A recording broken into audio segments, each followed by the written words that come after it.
আসসালামু আলাইকুম। আমি ডাক্তার শামসুন্নাহা সুমি, সহকারী অধ্যাপক, নিউরোসায়েন্স হাসপাতালে কর্মরত আছি।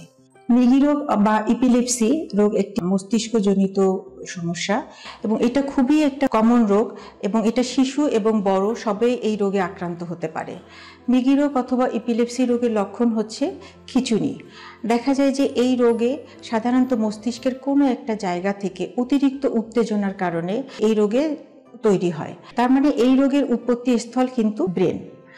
এবং এই মৃগী রোগ অথবা ইপিলেপসি রোগ, এই রোগটি খুবই সাধারণ একটি রোগ, কমন রোগ এবং এটা একটু নিরাময়যোগ্য চিকিৎসা আছে।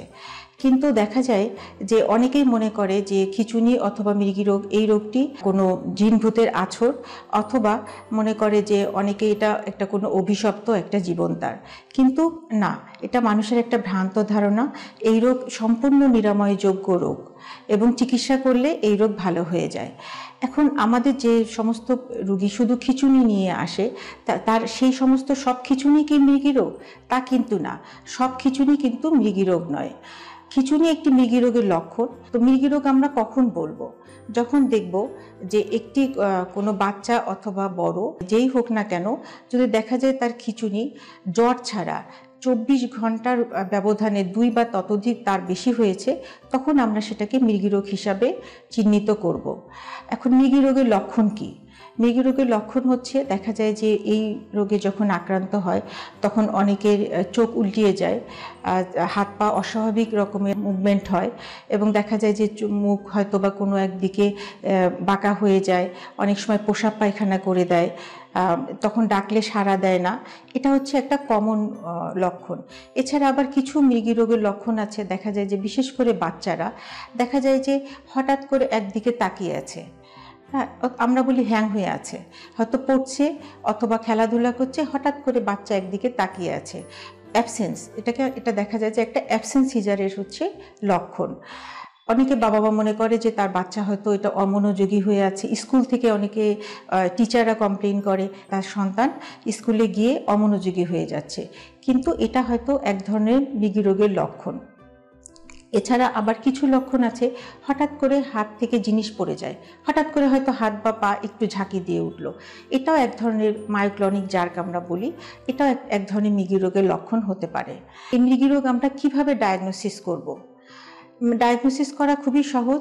দেখা যায় যে যদি পেশেন্ট আমাদের কাছে ভিডিও নিয়ে আসে, ওই সময়ে সেটা দেখে আমরা যে কোনো শিশু নিউরোলজিস্ট অথবা অ্যাডাল্ট নিউরোলজিস্ট, তারা ভিডিও দেখেই অনেক সময় ডায়াগনোসিস করতে পারে যে এটা মৃগী রোগ।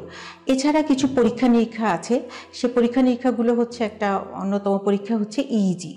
এখন ইইজি করলে দেখা যায় যে ইইজিতে অনেক সময় নর্মাল রোগীরও ইইজিতে অ্যাবনর্মাল থাকতে পারে, অথবা মৃগী রোগ আছে কিন্তু তার ইইজি নর্মাল হতে পারে, কিন্তু তারপরেও ইইজি পরীক্ষাটা একটি সাপোর্টিভ পরীক্ষা মৃগী রোগের জন্য। এই রোগের কারণটা কি? মৃগী রোগ কেন হয়? মৃগী রোগের অনেক কারণ আছে। দেখা যায় যে অনেক সময় ব্রেনের যদি তার কোনো স্ট্রাকচারাল প্রবলেম থাকে, দেখা যায় যে ব্রেনের কোনো টিউমার অথবা যে কোনো গঠনগত কোনো ত্রুটি থাকে, সেটার কারণেও মৃগী রোগ হতে পারে।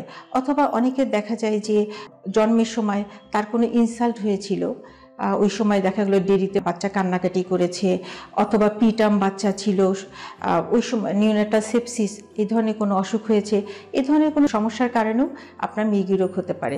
অথবা অনেক সময় ফ্যামিলিয়াল অথবা জেনেটিক যে কোনো কারণেই আপনার মৃগী রোগ হতে পারে।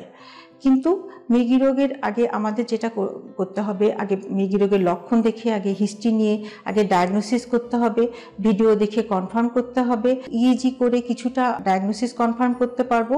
এবং এর কারণ হিসাবে আমাদের অনেক সময় নিউরো ইমেজিং করতে হয়, সিটি স্ক্যান, এমআরআই, এই সমস্ত পরীক্ষা আমাদের করা জরুরি হয়ে ওঠে। ভয় না পেয়ে আমাদেরকে নিউরোলজিস্টের শরণাপন্ন হতে হবে।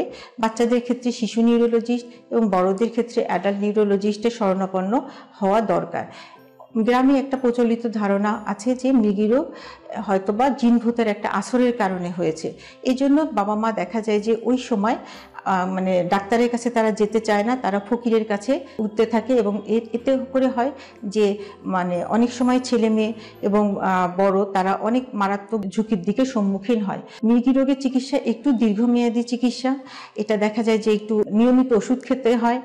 মানে আমরা বলি যে খিঁচুনি ভালো হওয়ার পরেও বেশিরভাগ ক্ষেত্রে 2 থেকে 3 বছর ওষুধ কন্টিনিউ করতে হয়, তারপরে হয়তো ধীরে ধীরে সেটা ওষুধ বন্ধ করারও নিয়ম আছে। আপনার ওষুধের পাশাপাশি আরো কিছু আছে যে যখন সে এই খিঁচুনিতে আক্রান্ত হয় তখন তার কি করণীয়, এ ব্যাপারে আমি একটু বলতে চাই। যে ওই সময় দেখা যায় যে আমরা বলি যে বাচ্চা অথবা বড় তাদেরকে একটু বাম কাত করে শুয়ে দিতে হবে, একটু ড্রেসটাকে একটু হালকা খোলাখুলি করে দিতে হবে, এবং যদি মুখে লালা থাকে তাহলে লালাটা বের করতে হবে। অনেকের ভ্রান্ত ধারণা আছে ওই সময় দেখা যায় যে মুখের মধ্যে চামচ দেয় অথবা নাকের কাছে স্যান্ডেল আনে, এই সমস্ত হচ্ছে ভ্রান্ত চিকিৎসা। এখন ওষুধের পাশাপাশি ওই সময় যখন আক্রান্ত হবে তখন কি করবে সেটাও ডাক্তারের পরামর্শ অনুযায়ী করা উচিত। আর আমি একজন শিশু নিউরোলজিস্ট হিসাবে এই চাইল্ড নিউরো এবং অটিজম কেয়ারে বাচ্চাদের নিয়মিত মৃগী রোগের চিকিৎসা দিয়ে থাকি। এটা চিকিৎসাতে বাচ্চা ভালো হয়ে যায় বেশিরভাগ ক্ষেত্রেই। হয়তো বা কিছু কিছু মৃগী রোগ একটু ড্রাগ রেসিস্টেন্ট থাকে, সেটা তাদের সংখ্যা অনেক কম। তবে আমি বলবো যে বাবা মাকে ভীত না হয়ে সন্তানদেরকে আপনারা শিশু নিউরোলজিস্ট অথবা হাসপাতালে অবশ্যই যোগাযোগ করবেন। এটা একটি নিরাময়যোগ্য অসুখ। আমার সাথে থাকার জন্য অনেক ধন্যবাদ। সামনে আরও নতুন নতুন টপিকস নিয়ে কথা বলবো ইনশাল্লাহ। সে পর্যন্ত সাথে থাকুন।